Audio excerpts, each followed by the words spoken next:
কালের গতি কেটে গেছে স্রোতের টানে, থামিনি এখনো আত্মভোলা কোকিলের স্বর। আমাদেরকেও ব্যাকুলতার জিঞ্জির ভেঙে গড়তে হবে নতুন সমাজ।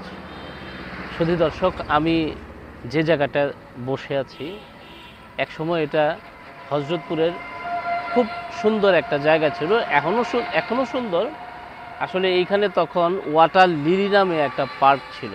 এখানে আপনার শুধু এই হযরতপুরের বাসে নয়, কলাতিয়া, আপনার বিভিন্ন দূর দূরান্ত থেকে এই যে লেকটা দেখছেন, এই লেকের পাশে ঘুরতে আসতো। এবং এইখানে আসলে মোটামুটি বিশাল একটা জনসমাগমের একটা জায়গা ছিল। এখন অবশ্য সেই লিলি পার্কটা নাই, কিন্তু তার কিছু স্মৃতিচিহ্ন কিন্তু এখানে রয়ে গেছে। এই স্মৃতিগুলোকে আসলে এই স্মৃতি নিয়েই আমাদের থাকতে হবে, এই স্মৃতি নিয়ে আমাদের বুক বাঁধতে হবে। এক সময় অবহেলিত ছিল আমাদের হযরতপুর, এখন কিন্তু আর অবহেলিত নেই। আপনার যেখানে কাঁচা রাস্তা ছিল, এখানে আপনার পিচ ঢালা রাস্তা হয়েছে। যেখানে রাস্তা ছিল না, সেখানেও রাস্তা হয়েছে। যেখানে বিদ্যুৎ ছিল না, সেখানেও বিদ্যুৎ হয়েছে। আমাদেরকে নতুন সমাজ গড়তে আমাদের ভূমিকাই সবচেয়ে বেশি। অবশ্যই আমরা এই ভূমিকা পালন করব, এবং এই পালন করে আমাদের এই কেরানীগঞ্জকে এবং এই হযরতপুরকে, কলাতিয়াকে আমরা সুন্দরভাবে সাজাবো।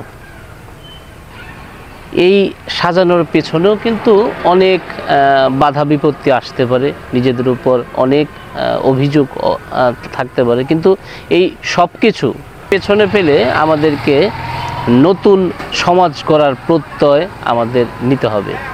এবং এটা নিতে হবে নতুন সমাজকে, নতুন প্রজন্মকে। এই নতুন প্রজন্ম যদি আপনার সুন্দরভাবে সাজাতে চায়, তাহলে বিশেষ করে দুর্নীতিমুক্ত সমাজ গড়তে চায়, তাহলে আসলে হয় কি, আমাদেরকেই এই ভূমিকাটা পালন করতে হবে। অর্থাৎ নতুন সমাজকে নতুন সমাজের নতুন প্রজন্মের সন্তানদের এই দায়িত্ব কাঁধে তুলে নিতে হবে। আমরা সেই দায়িত্ব নিশ্চয়ই আমরা সবাই কাঁধে তুলে নিব। তো আমরা এই জায়গাটাকে দেখলাম, এই জায়গাটার কিছু ইতিহাস জানানোর চেষ্টা করলাম, এবং ভবিষ্যৎ প্রজন্মের নিয়েও একটু কথা বললাম। তো যদি এই কথাগুলো বা এই পরিবেশটাকে ভালো লেগে থাকে, তাহলে অবশ্যই লাইক, শেয়ার, কমেন্ট করে আমাদেরকে অনেক বেশি উৎসাহিত করবেন। আজকে এ পর্যন্তই। পরবর্তী ভিডিও দেখার আমন্ত্রণ জানিয়ে আজকের মতো আমি বিদায় নিচ্ছি। সবাই ভালো থাকবেন, সুস্থ থাকবেন এবং নিরাপদে থাকবেন। জানতে রে বন্ধু, আপন জানা